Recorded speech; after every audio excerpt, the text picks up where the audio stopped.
There's one thing that this channel has stood for the past 4 years that has just been proven to be objectively fact, which is that gaming and metaverse, along with NFTs, will drive the crypto industry to mainstream adoption. Now, along with this collective realization that the thesis that has driven this channel and my entire activity in this space for the last 4 years is both bang on the money and extremely ahead of its time, we are now entering into the era of mass gamification of crypto. And when any trend takes over, it's extremely important that you learn to identify the genuine hardworking teams and separate them from the cash-grabbing scammers, of which there are endless amounts here in crypto. Sadly, the ease of access to a global market of liquidity attracts the worst of human behavior in many regards. And sometimes teams are well-meaning but just stupid and inadequate. So today we're going to be talking about how you can identify a good gaming project, and this is quite honestly the most important video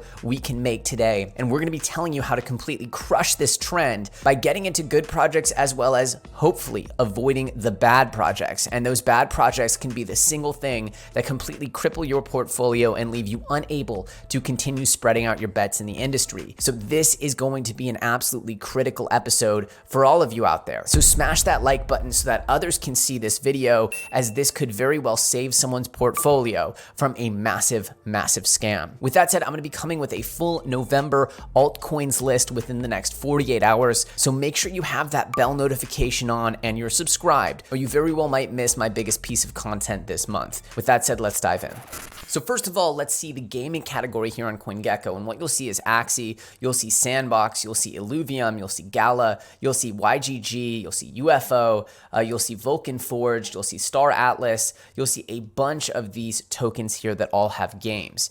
And the question is, which of these are going to be the good ones? Well, it's very hard to tell here in 2021 which ones are going to be the ultimate winners. In fact, I can tell you I have inbound from the biggest and most important gaming companies and digital worlds that are coming to the marketplace, and most of you have never heard of these, but they're going to be launching on the Superfarm marketplace. This is ultra blue chip stuff that isn't doing your traditional sort of crypto marketing because they have massive funding. So this is just the tip of the iceberg. What you really want to know here is which of these games have what it takes to survive the incoming flood of extremely legit game developers. Just like Superfarm has not released its game until the product was truly ready, until the game was truly AAA quality, and that is coming out soon. The reason is that getting to market quickly is good for a quick pump, but it won't let you stay. It won't let you continually reward your community with ongoing value and protect them from what is going to be an extremely competitive industry.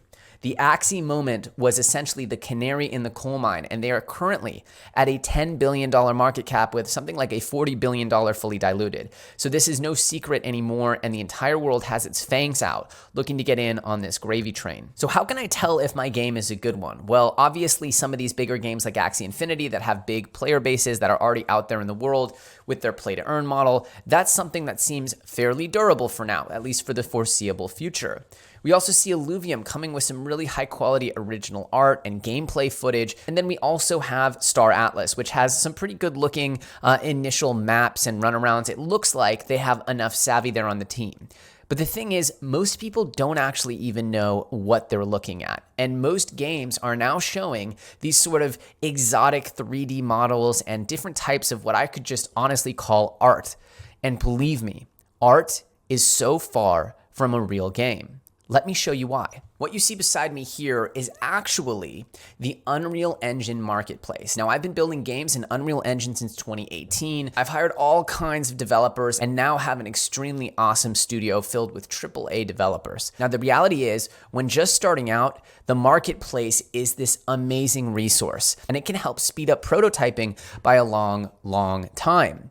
Now, the marketplace should only be relied on to speed things up, but it should not be relied on entirely. Believe it or not, some of the most talented artists in the world are putting up their work here because they don't know how to create games themselves, so they're creating art and selling it into the marketplace for public usage. For example, if I want to find an environment here, let me just go ahead and find an environment, and what you can see is that there are actually no shortage here of amazing, super high quality environments. For example, let's look at this Cyberpunk Prague environment. As you can see, I have this cyberpunk Prague environment. I'll go ahead and blow it up so you can just go ahead and see this. I'll make my head a little smaller for this segment. But what you can see here is that this city is really gorgeous. It's super high quality. And if I saw someone running around in this, I'd think, wow, this is awesome lighting. This is awesome foliage, really cool stuff. It's actually not even one of the best things here. If we keep going down, what you can see here is that there's all kinds of stuff. We have a sci-fi hallway. We have a whole City of Gods fantasy land here. We have an island pack, just islands. But here I wanted to highlight something, which is this medieval forest, right? If we go into the medieval forest, what you'll see here is this gorgeous, gorgeous environment with cobblestone pathways, gorgeous trees. And what you'll see as this city starts to break apart is that actually each one of these pieces can be grabbed. For example, this tree. I could take this tree out and just put it in any scene. And someone could say, look at the detail on these trees in their game. Look at the detail on these rocks. Obviously, if I was smart, I would actually take maybe the grass and I'd take maybe, the rocks and I'd arrange them and I'd actually go and use stuff from other packs as well so that by the time you saw the final product, it was pretty unrecognizable. But what's sad is that projects are not even doing this. They're actually not even reskinning these pieces. They're not even putting any new textures on them. They're just shipping their environments as is. So as you can see, with just, what is this? With just $49.99, I can have myself this gorgeous medieval forest that looks like I spent months and months, maybe even years, building an environment here. And that's not all, right? We can keep going here because there's something for everybody in this particular marketplace. You want a rocky desert? Great. You want some overgrown bar, it looks like, some dystopian environment? Great. You want anything, you can pretty much get it here on the Unreal Engine store. There's so much you can do here that's just free to use, or pretty much free to use, considering that one of these artists would probably cost you maybe $100 an hour for a super high quality artist. To actually just get one of these for $50 is just an amazing value. And that's not all. I can get crazy visual effects here. As you can see, I can get explosions, I can get fires, I can get beautiful shock waves, energy bombs. I could get absolutely any type of particle I want. In fact, particles are some of the things that I actually think are best to get on the marketplace because particle effect artists are actually fewer and further between than you'd think. And quite frankly, some of these particles are so amazing, you're probably not going to be able to hire someone who can do as good of sort of particle effects as you can find here on the marketplace. And you can also find amazing characters. Look, you want a butcher? Great. You want bears? Awesome. You want an alien? Cool. And honestly, these are kind of low quality compared to what you can actually get out there. You can get all kinds of crazy modular characters that are super high quality and actually really, really cheap compared to what it would cost you to actually build this. Like, look at this cyber ninja guy here. He looks pretty cool, looks kind of original. If you saw this on some NFT site, you might think, wow, look at their 3D models, they're really cool. Nope, they're $29.99 here and I can have them instantly. But it's not just actual games, there's also blueprints here, right? Blueprints mean actual programming. So I can have a turret package, the turret that tracks me and shoots at me as I run around the map. I can have a railway system that's already pre-programmed. I can even have a multiplayer shooter template and a battle royale template, where essentially we have this code already written here where I don't even have to code up the damage system. I can already see these people shooting at me and respawning right here within the map. Blood splatters, everything you can imagine, literally. And all it's going to cost me is $99 here, and I can slap this into my game. So you might be thinking at this point, wow, it seems so easy to build games, and you'd be very, very, very wrong. My studio actually had gameplay as early as 2018 using stuff like this to sort of bootstrap us on the way. The reality is that all of this stuff just creates what we call spaghetti code. Most of this stuff is horrible, horrible with performance, and once you actually try to build from this stuff into a full game, you end up with massive functionality problems, and you don't have a team with the core competencies of development that make sure that you're able to ship a game, improve it, and make it ultimately fun. When we start looking at these games, really what we should ask ourselves is, which of these games is going to gain and hold users? In the end, we are creating networks of value. We're creating networks that should hold the next future social interactions of the digital world. The most exciting part of the metaverse for many years will be video games. And what makes video games good is quite simply the fun. Now that can be high budget or low budget, but unless you have a talented dev team that is literally able to tweak the knobs and finally change every single attribute within the game, none of these will end up being these kinds of contagious and immersive experiences that will allow them to go quote unquote mainstream, which should really be the only goal of any game in the blockchain ecosystem. Play to earn is interesting and it can work in a short term. It's very unproven in the long term, and we see this with up and downs even in Axie's economy. But what we know is that one good game can bring a generation together for decades, as we've seen with World of Warcraft, EVE Online, Call of Duty, Fortnite. These games are forever, and they forever shape our interactions with the world. And where we spend our time is where we will spend our money and most value our digital things. So make no mistake, the goal of all this is to achieve fun. And when you look at a game, if you see characters running around in a map with no actual gaming heads-up display, you don't actually see and touch and feel the gameplay, it's impossible to know whether that game will actually leave the user smiling and wanting to come back. The only thing that can do that is actual game testing, user testing, and getting out there in the world and playing the game. Other than that, it's all a bunch of smoke and mirrors. And I promise you that most of the games that you're seeing here will ultimately fail.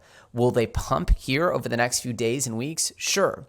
But the people that buy the 100x pumps on a lot of these games will be left holding the bag, not just for weeks and months, but likely forever, as even simple games can take years to develop and get right. Beyond the actual gameplay itself, which is super important, you want to understand the economy. Are they selling land? Are they selling characters? Are the characters the way you earn? Is the land the way you earn? What are you earning? How many types of tokens are there? Obviously, ultra simple tokenomics might not work, but ultra complex tokenomics have also been proven to be too complex for people to understand as well, and hard to sustain. Typically, the best way to bet on these games is to hold the ecosystem tokens, the governance tokens that might oversee the treasuries of the game, as well as to own the land and the Genesis characters. Those are by far the most powerful initial investments into a game ecosystem. But you want to understand, is there a difference between the Genesis characters and the later characters? Is the Genesis land going to be just the same as future plots of land? What makes these initial waves of land and items special? And how does this benefit you, the early investor? Understanding these things is the key to absolutely crushing the marketplace. And for me to go through each and every coin on this list would take hours and hours. Instead, I'm trying to give you the tools here to understand, analyze, and crush this market on your own, to ask the right questions, and most importantly, to peel back the layers of scamminess that are about to run wild in the crypto gaming industry. Now, this is just the first of many videos on this topic. I'm going to start going deep and using more and more examples, but I wanted to show you exactly the toolkit that game developers look at. And by the way, there's nothing wrong with game developers using props or anything from the marketplace. That's fine. But if they're just selling a metaverse and they're showing marketplace assets and there's no gameplay and the main characters are just marketplace assets as well, then it's kind of hard to believe that they have any kind of originality or longevity within the team. Most likely, they're just looking for a quick hit to get to market fast and to capitalize on a trend. And if you're holding a game that looks like that, then very likely you might have just been the exit liquidity for the team. With that said, I hope this has given you value. And like I said, this is just the beginning of in-depth, pragmatic crypto gaming coverage here on the channel. If you guys enjoyed this and you think other people would benefit from this knowledge, make sure to smash that like button, as it's the single thing that can help spread this information to the masses. As always, make sure you're subscribed with that bell notification on, because we're going to be doing our altcoins list within the next 48 hours. It will be extremely time sensitive, and you will want to get that notification when I put that video out, as the coins we're about to cover are absolutely fantastic and primed for massive, massive gains over the coming days and weeks. With that said, I just want to reiterate that there is huge risk even in gaming. There will be winters and there will be summers. This is a 5 and 10 year trend, and that in between there will be a huge rocky amount of volatility. Just like you could make 1000x, you could lose 90%. So understand the risks and prepare yourself mentally for what will be the ride of a lifetime. With that said, I'm EllioTrades. You can find me on Twitter at EllioTrades. The link is in the description, and I will see you very soon on the next episode.